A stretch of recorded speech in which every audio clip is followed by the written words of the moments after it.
You're right, it's just your bumper.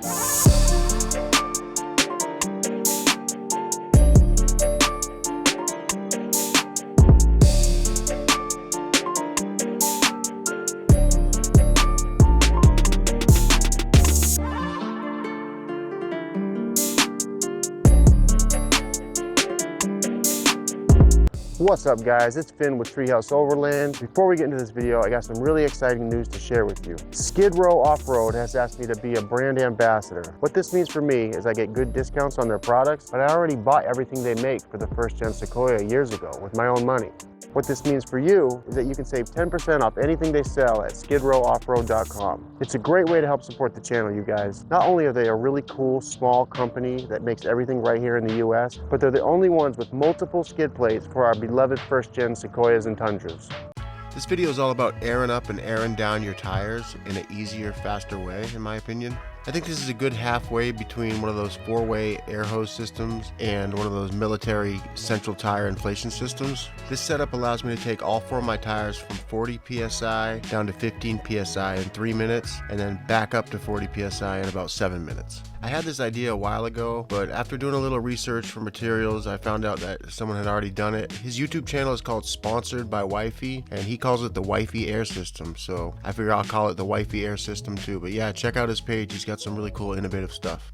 Everything I used came from either Harbor Freight or Amazon, and the whole thing cost about 200 bucks to put together. I've been putting this thing through its paces for about 8 months, so let's air down and get going on this build.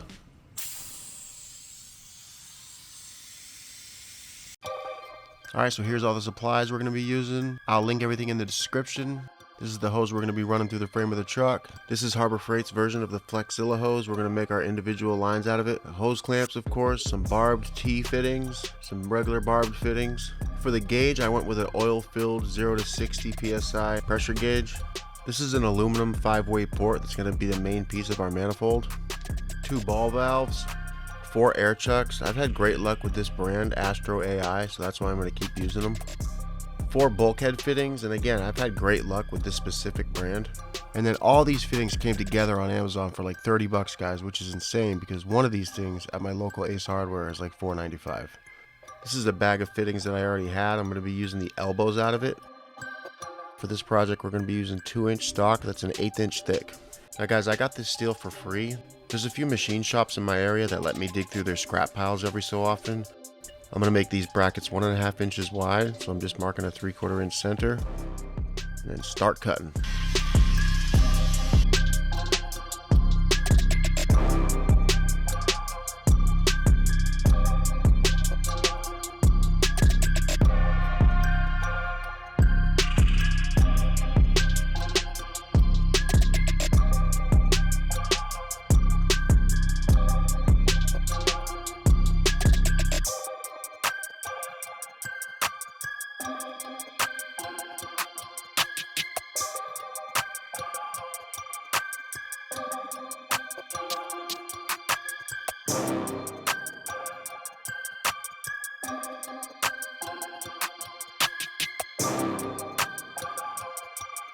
And here's the result. We got ourselves 4 shiny brackets. I just love reusing old metal, making it into something new. Alright, time to drill some holes for our bulkhead fittings. We're marking 3/4 inches from the top and then 3/4 inches from each side. I use tappet a lot in my garage. It makes it easier to drill, but the biggest benefit is it makes my drill bits last longer.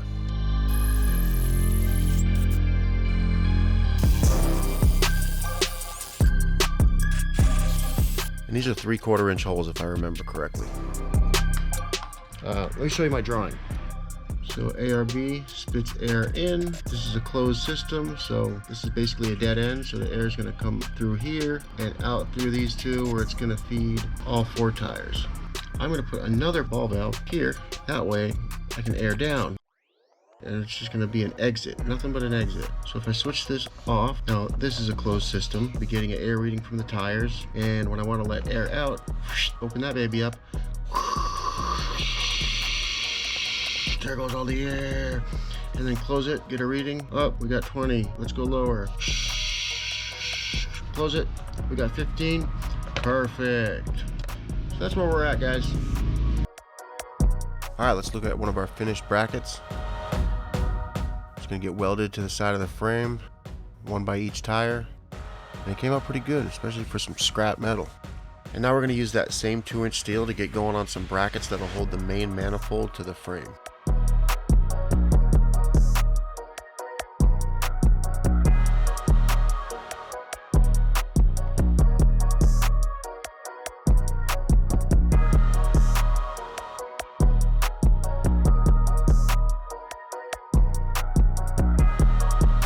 So here's the back of the Sequoia in complete disarray.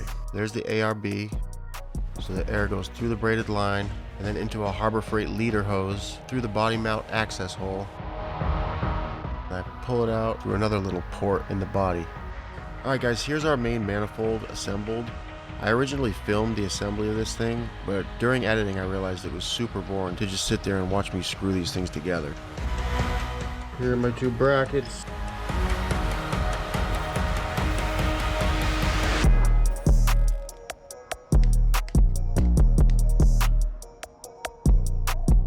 And these 4 points will be welded to the frame, so I'm going to go outside and mock it up now.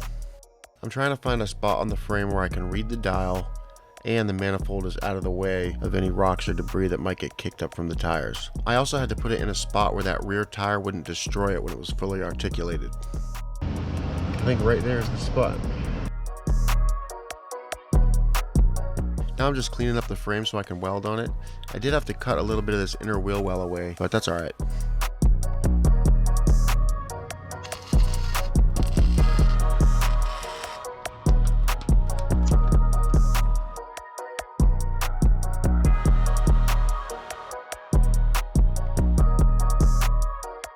Alright, we got the manifold on. It's time to weld on the first bracket.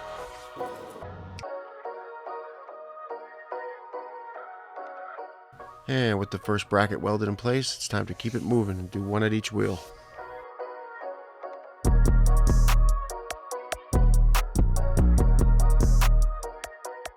Alright, so it's a new day.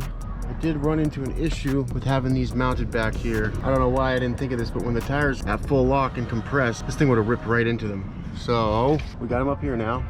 Front passenger, rear passenger, rear driver, front driver.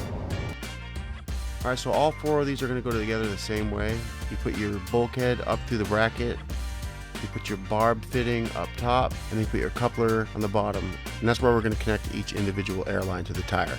And again, I'm using 5 wraps of Teflon tape for each fitting.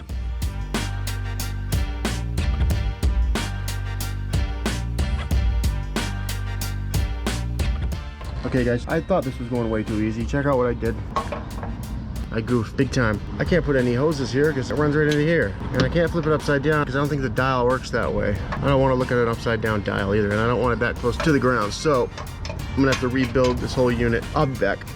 So as you can see, I rebuilt it, just kind of flip-flopped it. You got the 2 outlets coming out this way now. Inlet is up here, facing backwards. You got your auxiliary down here, and this is a stopper. I didn't get a T right here because I wanted to have an extra port just for, you know, future mods, whatever. I might think of something. This is our leader hose that's running down from the ARB. Screw this in. That's pretty tight, okay. I have to run 2 hoses out of here, and I had these barbs here. Then I'm looking at this air hose I'm using, a 50-foot Merlin from Harbor Freight, and it already has 2 ends on it. So why am I gonna chop these ends off just to use these barbs? I'm gonna save these 2 and just use the ends that are already on there. Okay, so they're on. It wasn't easy. These ends aren't free spinning, so every time I turned the hose a little bit, the entire length of it had to turn. Kept having to go unraveling it, but let's get it back on there for the 50th time. Alright guys, we got our manifold zip tied to the frame, and we're going to use that black Merlin hose to make our first connection, passenger rear. The rear cross member, I zip tied it right here. Kept coming. These are the rear AC lines. These might actually be the rear AC lines, but either way, I don't think these lines get hot. I guess we'll find out. The rear wheel is right there. The coupler is right on the other side of this frame rail. So I'm gonna make my first T right here. Always leave extra room. Leave yourself a couple inches of leeway. Hose clamp, barbed T. So now, from here, how much do I need to get to that fitting? Well, I did find that out. Take the the loose piece, put a hose clamp over it, send it on over the edge.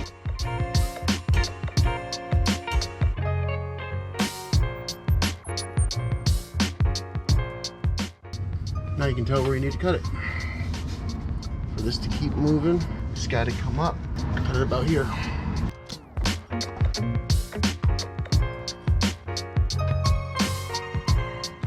There we go.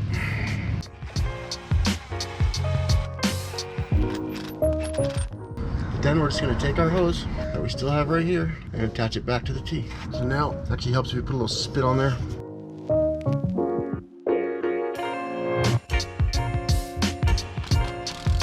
Hey guys, do yourself a favor, either get quality hose clamps or don't use the impact gun on them. I broke about 4 before resorting back to a screwdriver. At this point guys, just keep running that hose up along the frame rail and it's going to terminate on your front passenger barb fitting. Run it neatly, try and hide it if you want, use plenty of zip ties, and then repeat the same process for the driver's side. Guys, how you choose to route your hoses is up to you. I took it, went along here, down into there. You go down the side of your frame on each side, rear driver tire, and we're just taking and we're going like this.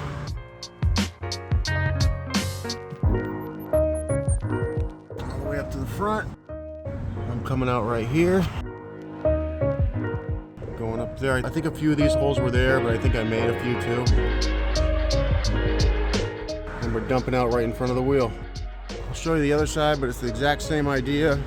We're tucking it up along the side of the frame rail, spitting out right here over the suspension. In this case, the fender liner is installed, but still. I found these at my local Ace Hardware. I think it's for furniture legs so they don't scratch the floor. And it's great because it keeps dirt and debris out of the chuck, and then when it's time to use the system, it stores here perfectly. I've even driven around with these in here for quite some time and didn't lose any, so yeah. There you go. Here's a quick glimpse at the homemade long travel I did. I cut the factory lower control arm and lengthened it by 3.5 inches. Same with the SPC. You can actually see it easier where I lengthened it here. This will be its own video eventually, but I also had to get custom CV axles. These are 2.5-inch shocks with an 8-inch stroke. And as you guys may know, the shock industry is severely backed up right now, so I couldn't find any remote reservoirs anywhere. I had to build this extra large upper arm in order to package this piggyback shock.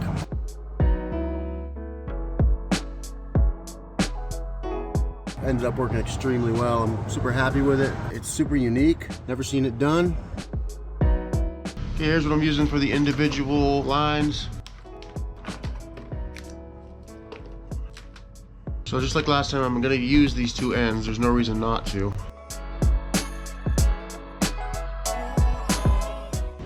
And this stuff is super flexible. It won't kink until you get there. So I figured this side for the outlet, this is just going to be hanging. The other end's going to need to bend in all different directions depending on where the chuck is on the tire. So let's go see how long this needs to be.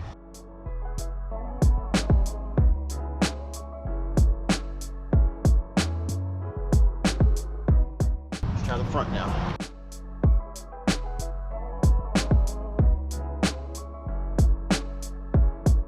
Okay, so that measured out to be 5 foot 2 inches.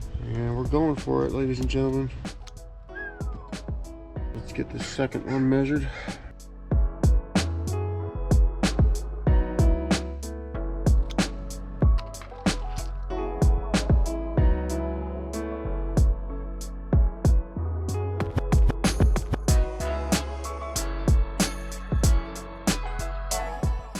Now the reason I chose these over the pop-em-on ones is because I've had good luck with it. I've used this guy for, I don't know, 2 years now. Never had a problem with it. It just works good and they're cheap.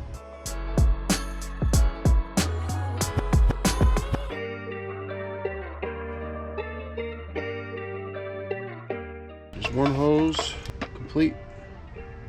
So on the other hoses, they're going to be basically the same thing, except I have to add this in addition to this. So we'll have 2 of these black guys and just 2 regular all greenies. I'll be back when it's all done.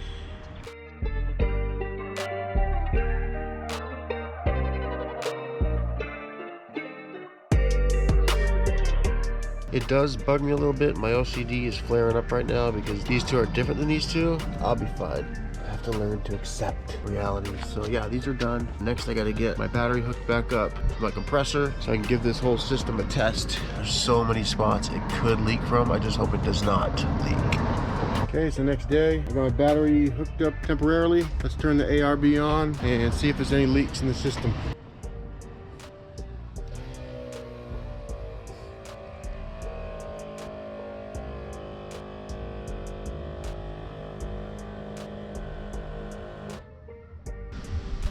Nothing over here leaking. Oh.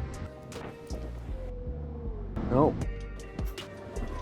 Full disclosure, I did forget to tighten this hose clamp, so there was a leak over here the first time I turned it on. But it looks like it's taken care of now. I'm glad it was just the hose clamp and not something internally. Let's get these hoses hooked up and see what we got.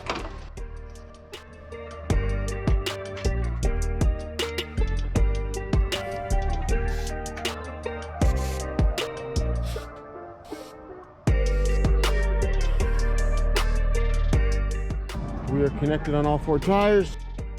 This is pretty interesting. Already, our tire pressure is equalized. We're sitting at about 39.5 psi. So now let's first try to drain some air out of our tires. Try to take it down to 30.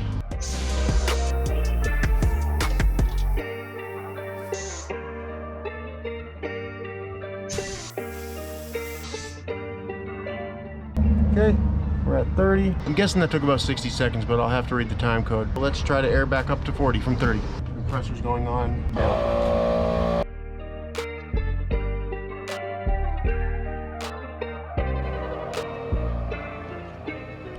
This is pretty cool though, guys. I can't lie. We're airing up right now.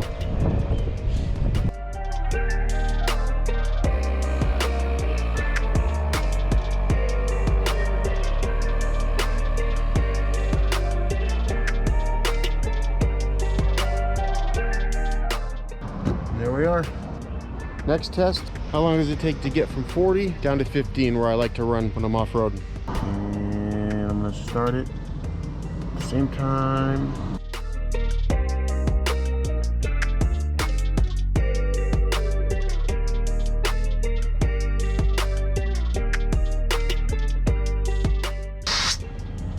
Okay, for 3 minutes we're at 16. I'm happy with that. 3 minutes, guys. Now, final test. Let's see how long it takes to air back up from 16 to 40. 1, 2, 3.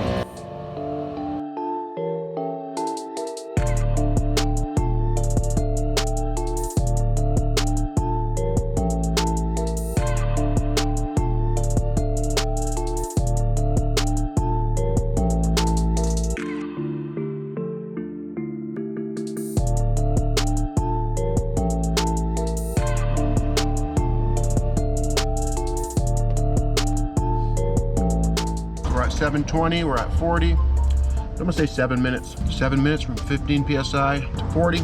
That's 1 3/4 minutes per wheel without any of the in-between bullshit. Digging it. I'll take that. That's a win.